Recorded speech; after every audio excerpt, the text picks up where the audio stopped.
A very good evening to all of you. Welcome you all to the ICANN initiative, the Hindu and Indian Express analysis. So we will start the day with the topics of the day. And yesterday, because I was very busy with the work, I could not make the ICANN video. So today we'll be covering yesterday's and today's newspaper. The first topic we'll be discussing today is about K.R. Narayanan and some of his important qualities when he worked as a president of India. So in your GS2 paper, you might be having a question on the Prime Minister's, the Office of Prime Minister and how it has been functioning, the Office of the President and how it has been functioning over a period of time. Have the presidents been mere a rubber stamp to the Prime Minister and the Cabinet, or have they been activist presidents? So you may have a question on the analysis of the role played by the presidents in till date. And in the optional public administration also, this is a very common question that is asked, so you have to be prepared for this. So this whole article was about K.R. Narayanan and some of the important qualities of him, and also some of the examples that you can use in your GS2 answers. So let's have a look at that. The first important point is when K.R. Narayanan got elected as the president, that heralded an era of new social assertion.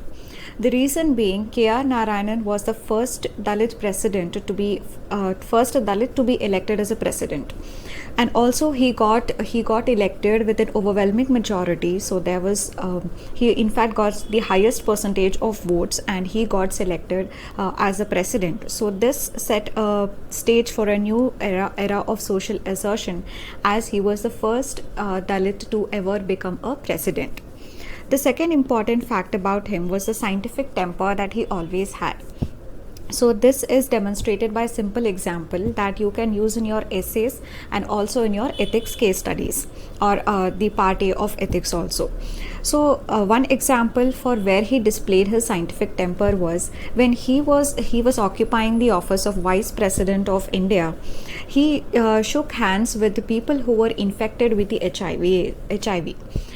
So those were the days when there was a lot of stigma associated with HIV, and people were hesitating a lot. Even those who called themselves as social activists, or people who were the personalities of those times, even they were shying away from shaking hands and mingling with the HIV people who were having HIV. But K.R. Narayanan, being such a public figure occupying the office of Vice President of India, shook the hands of people with HIV, and that plays a very important role. As a public figure, he demonstrated to people that it's completely okay to shake hands with the people infected with HIV, and this helps a lot in removing the stigma associated with the disease.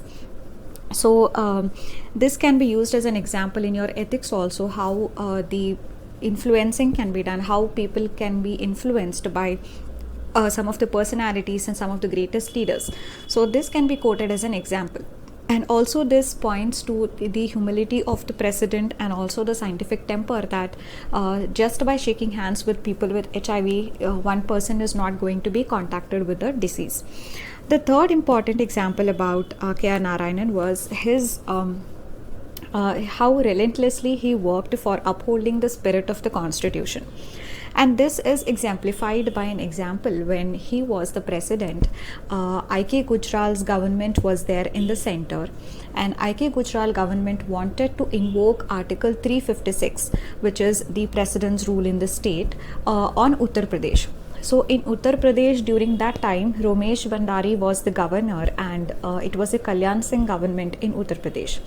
So I.K. Gujral's government at the center wanted to bring the Kalyan Singh government down, and therefore it wanted to promulgate Article 356, invoke Article 356 in Uttar Pradesh. So for that, the request was sent to the president, but the president sent it back to the I.K. Gujral government, asking to reconsider this decision for imposing president's rule in the state of Uttar Pradesh. So this was the first time when the president was actually returning a bill for returning this request for imposing 356. So this shows how the president was always relentlessly working for upholding the spirit of the constitution. So he wanted to make sure that the government at the center does not unnecessarily impose precedents, rule in the state, and try to bring down governments that were ruled by the opposition parties. So this is a very good example that can be used in your polity answers and in your public administration answers. Now let's move on to the next topic. Now this is a small topic on healthcare issues. So as it is about the healthcare, it can also come under your GS paper 2, which talks about issues related to health. As it is related to telemedicine, that is use of technology in the field of health, it can also come under your GS paper 3, which talks about science and technology and its applications in various fields. So this whole article was talking about some of the good examples of telemedicine. One such example is ECHO. So what ECHO does is it's a telemedicine initiative that has been used to train several healthcare workers. So the online training can be given to these healthcare workers, and that is what precisely ECHO is doing. So this is one thing. And second example is about eSanjeevani. So eSanjeevani is if I have to take some appointment to a doctor, then this is an online portal where I can book my telemedicine appointments. So to get any consultation online also, that is through the telemedicine, if I have to book any appointments with a doctor, then this is a platform, it's a government platform, which is eSanjeevani, where I can book appointments for my telemedicine consultations. So I can book the appointments on this platform. So we have also recently discussed about the National Digital Health ID, so and electronic health and portable health records which are going to be there.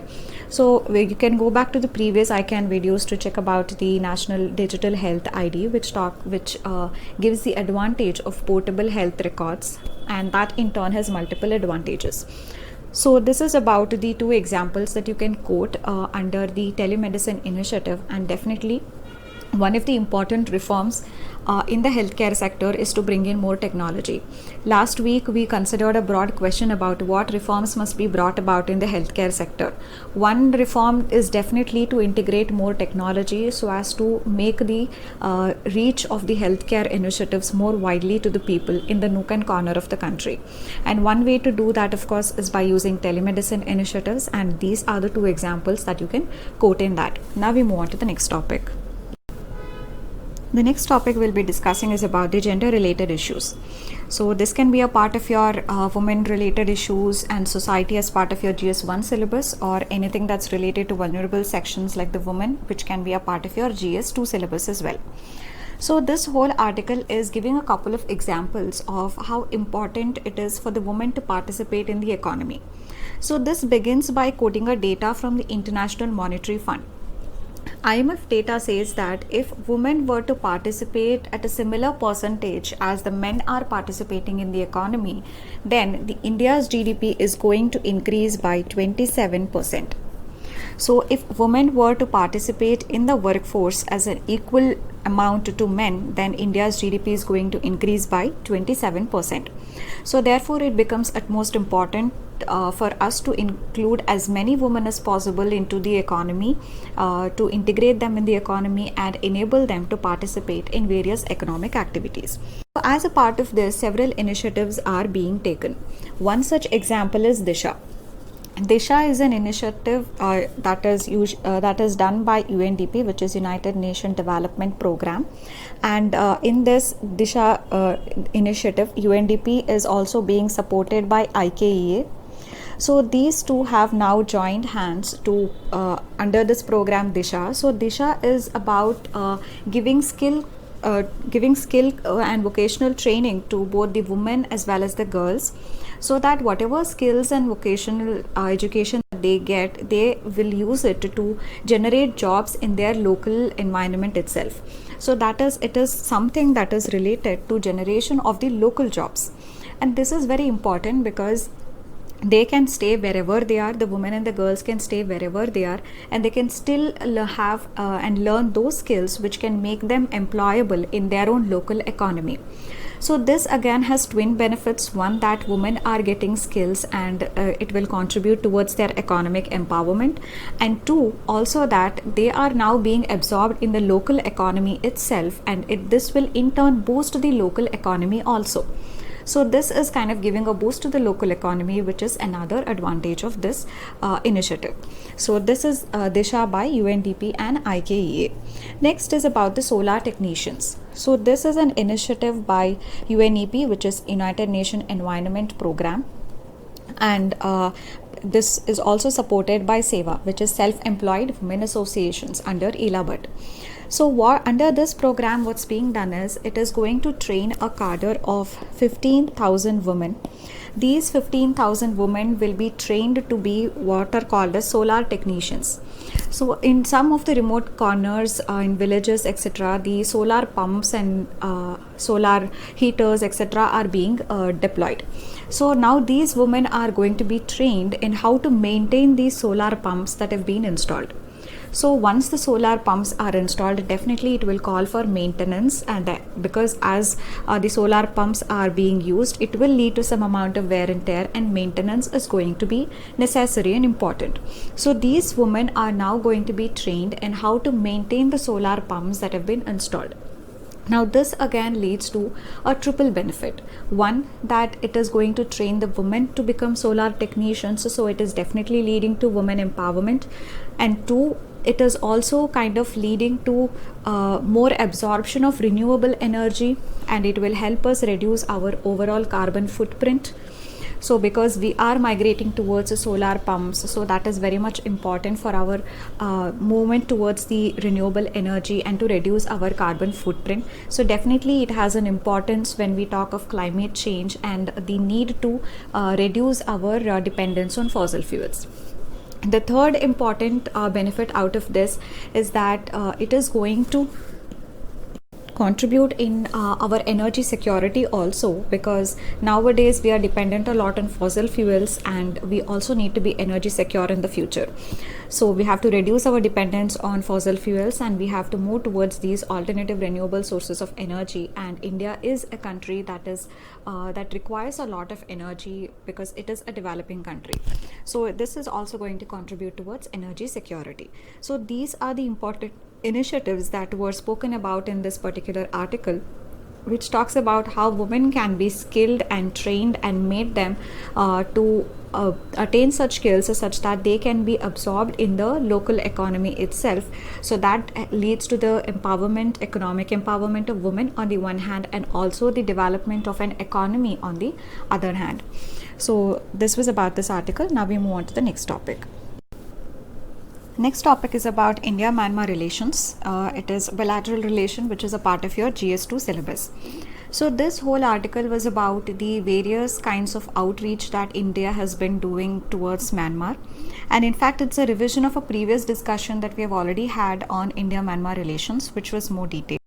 So let's just analyze some of the areas of cooperation that was mentioned in this article. First, it is talking about the political cooperation. So in the political cooperation, India has always been very supportive to Myanmar in its transition to democracy. However, India has also ensured that it doesn't lead to interfering in the internal affairs of Myanmar. It has supported for this transition to democracy in Myanmar's own ways. So India has not been like going overboard, and it has not been trying to dictate any terms on Myanmar. Rather, it has been as a third country, as an outside country, it has been trying to help Myanmar in its transition to democracy. And this is precisely the reason why India has been able to work with various political parties that have been in power in Myanmar, whether it was a government that was led by the military or whether it was the pro-democracy league. So whichever be the color of the government in Myanmar, whether pro-democracy or the militaristic government, India has been able to work well with both the types of the government, because India has always been supportive of the transition, but nevertheless India has ensured that it doesn't interfere in the internal affairs of Myanmar. The second area of cooperation is the diplomatic. And this also we have discussed before, that India has now opened a liaison office of the Embassy of India in the capital city of Naypyidaw. Now, one can consider this as a very mundane, routine thing, a very normal and a very common diplomatic effort to just open a liaison office of the embassy. But however, the reason why this is important is because there are very few countries that have opened up their embassies and permanent offices in the capital city of Myanmar, which is Naypyidaw. So, in fact, the first country to have a permanent establishment, diplomatic establishment in Myanmar was China, which opened its embassy in 2017. So, therefore, India opening up its liaison office of the embassy in Naypyidaw is definitely a very big diplomatic move, considering the number of countries who have a permanent presence there. The next important tie is in relation to energy. So, India has now proposed for a petroleum refinery to be opened to be set up in Myanmar, which will have an investment of nearly $6 billion. So, this again is very important because India considers Myanmar as a partner in ensuring energy security of both the countries. So, this is going to be an investment that India wants to do in Myanmar, which is for opening up or setting up a petroleum refinery costing $6 billion. The next important area of cooperation is in the security.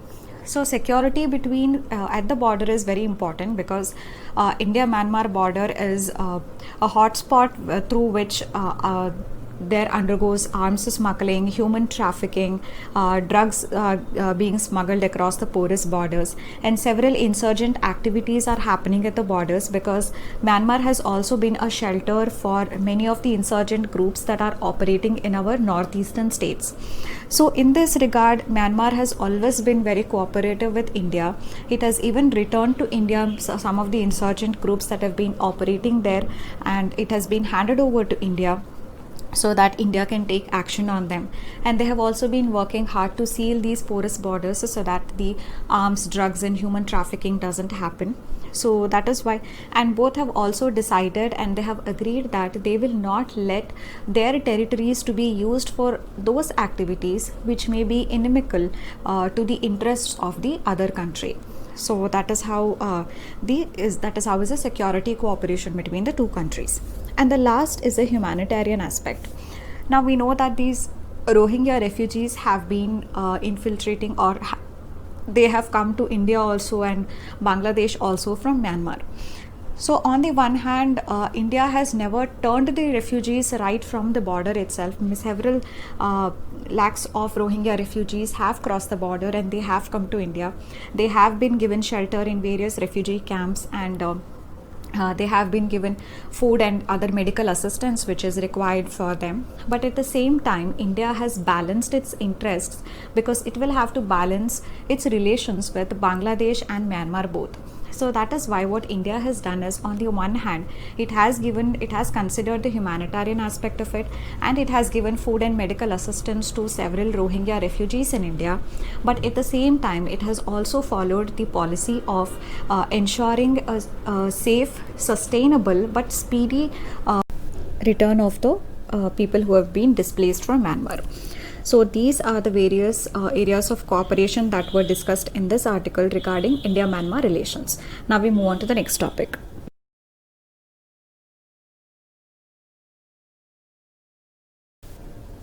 Next topic we'll be discussing is the India-US relations. So it is a part of your bilateral relations under your GS paper 2. And the reason why the India-US relations is in news is because recently, this week, a 2+2 dialogue is being held. This 2+2 dialogue is happening between the defense and the foreign ministers of the India and the United States. So that is why it is called as a 2+2 dialogue. So the importance of this dialogue is that recently, that is yesterday, the BECA agreement has been signed. So BECA is nothing but Basic Exchange and Cooperation Agreement. So this allows India and United States armed forces to exchange geospatial information among themselves. So this agreement has now been signed between India and United States.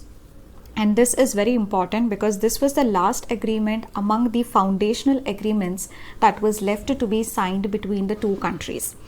So this is going to further deepen India-US defense cooperation. So whenever in India-US relations you are talking about India-US defense cooperation, don't forget to mention the foundational agreements, which are 4 in number. So this was the last that was left out, and that has now been signed. So in fact, the other agreements like LIMOA, SISMOA, etc. So it may be very difficult for you to remember the names, and also it takes a lot of words when you're writing the answer if you try and expand these. So I wouldn't personally advise you to expand these in your exam. BECA you can do because the expansion is also simple and it consumes only 4 words, but you must also be very cautious about the consumption of words when you're writing the answer. So I won't suggest you to memorize the expansion and then write the entire expansion in your answer, because you are going to lose out on the time that is required for analysis. So the importance, as I said, for BECA is that the India and the US armed forces can now exchange geospatial information with each other. So you can see this timeline about how the foundational agreements have been signed before. So foundational agreement number 1 was signed in 2002, which was a GSO-MIA. So GSO-MIA is General Security of Military Information Agreement.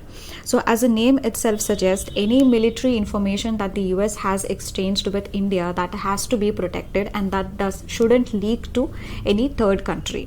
So this is about the protection of the military agreement exchanged by the United States.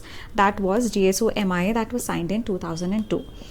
The next agreement was signed in 2006, which was LIMOA. LIMOA is Logistics Exchange Memorandum of Agreement.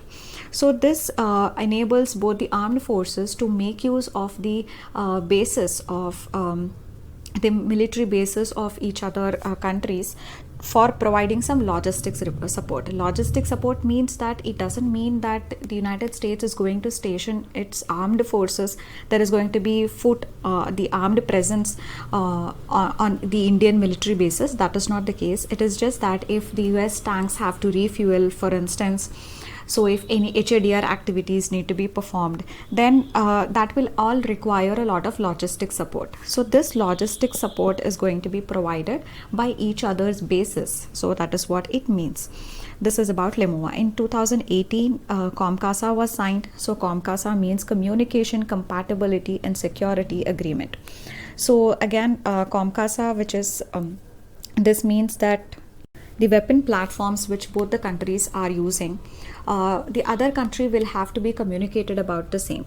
So the weapon platforms are many times very not understandable by the other countries. So what this agreement deals with is the weapon platforms will have to be, there has to be communication between the weapon platforms of the armed forces of both the countries.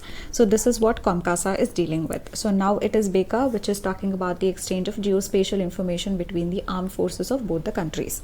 So these are the 4 foundational agreements, and now BECA has been signed. So which means all the 4 foundational agreements have been now signed between India and US. Apart from this, there is already a 10-year framework defense cooperation agreement between India and the United States. We have also signed the civil liability, that is nuclear India-US Civil Nuclear Initiative was also started in the year 2005. So like that, we have multiple cooperations when we talk about the India-US defense relations. So this is about the India-US relations and the recent 2+2 dialogue. And in that, especially if you're writing about India-US defense relations, never forget to mention these 4 foundational agreements. So we have 2 more topics which are left. One is about the Gilgit-Baltistan, which Pakistan wants to declare it as its own province. And another topic which is about which was yesterday's topic, which is about the stubble burning that will now happen in Punjab, Haryana, and how to deal with it.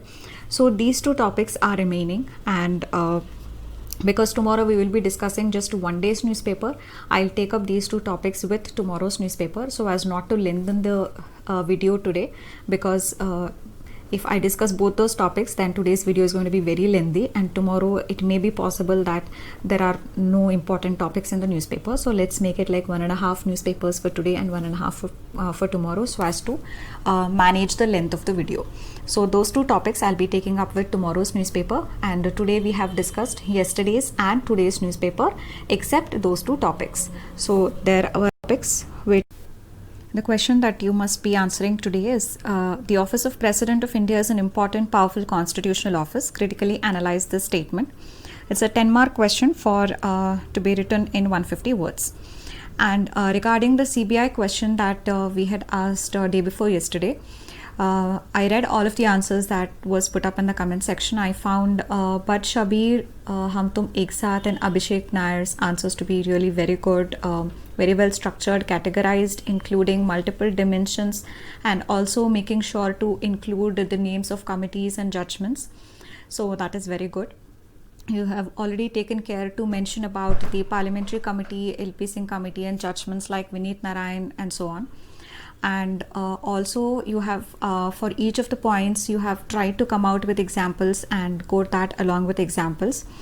So there is nothing much to be written. You may take some more examples like the Rakesh Asthana episode that happened with the leadership crisis in the CBI. And CBI also has lacks a specialization, like for instance antiques theft is also dealt with by CBI, but it hardly has a specialization in dealing with that. And also you can say that it's very overburdened because every other case is made so much more sensational that it will be given to CBI. You should also quote the recent Maharashtra, Chhattisgarh and Andhra Pradesh thing about withdrawing the general consent given to the CBI. So that can also be a center state issue of which the CBI is going to be at the receiving end.